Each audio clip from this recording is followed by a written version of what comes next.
Something I've been thinking about, yet another house rule.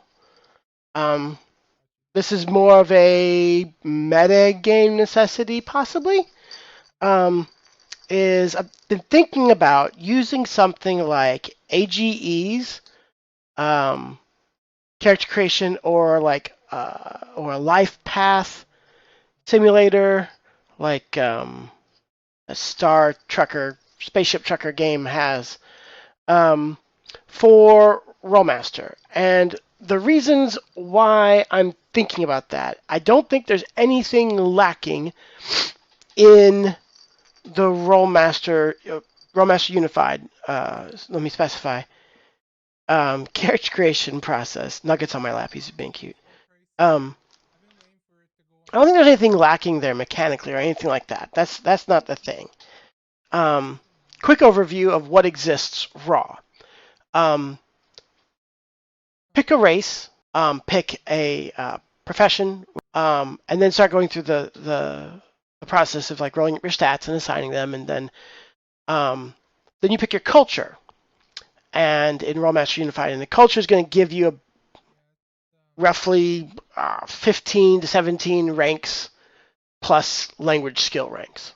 That's something that your GM needs to be designing for their setting, is what the different cultures are and what that means that you'll start off with. Now, many of the examples do things such as, assign 4 ranks to crafting or this kind or that kind of group of skills, all very practical skills, assigning no more than 2 ranks in any particular specialization. And that is where the players seem to start stumbling, right?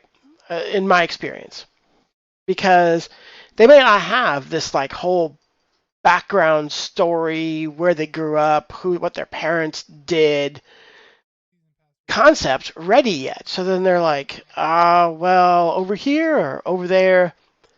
Um, and it also frequently means that there's, a skill line in their sheet that has 1 or 2 ranks in it, and they'll never go back and develop it any further. But primarily, it's just the roadblock, this the speed bump of, I don't know, what am I gonna do with these things? And that's complicated by the fact that since it is a generic system, and it doesn't necessarily have, like for me, I play in my own settings. Sure, I'm making a new setting, but that's still a new me making a setting. That's the second time that I've made a setting.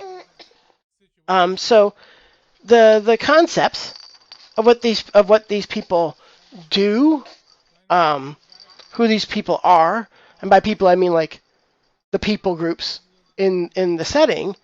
Since I don't follow, some existing setting, is is a bit of a mystery to the players if they haven't been with me for a long time. And even if they have been with me for a while, maybe it's still a mystery because they want to do something new. Well, but that new thing means that they don't know stuff about it. So you see what I'm saying? So this creates a bit of a speed bump for my players. So I'm thinking about doing something like, and maybe there'll be some amalgamation of raw and a life path where we take things in chronological order, and the AGE, Dragon Age Origins, Modern Age, Fantasy AGE, right, where you basically pick like, where are you from? Like, you start actually kind of with the cultural question first, and then the racial question. And then you have that thing where you roll on a table once or twice or something like that. I think it's always twice. And take the changes from there. In AGE, there's going to be stat bonuses or skills or talents. Whatever. I think they call them talents, right? But that's a game where you basically only develop a talent once until like your upper level, and then you just develop it again for an extra bonus. So like something like that would have to be, obviously modified a bit for Rollmaster. Another thing about the life path thing is that if you look at the proposed like rough meanings of where you are in life, by per level, in Rollmaster Unified, or at least the PDF that they've got out most recently, they haven't made any updates to the PDF directly, is that you are done apprenticing and ready to go out on your own and start your own business at level 4. So you make a level 1 character. This is partially why when we actually play level 1 characters and we find attack rolls and stuff like that to be kind of slow. Because really, if you pair that up, you're basically like the very beginning training person.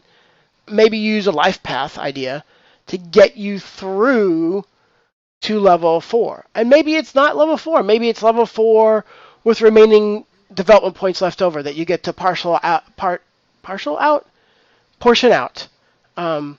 over the next few levels. Yeah, but I'm just thinking about looking at that because I think that's going to be a decent way to handle that kind of problem. Now, I got time.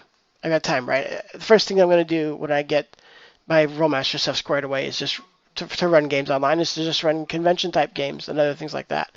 I'm not looking to do any campaigns yet, but that's an idea I had. So just thought I'd share that with you.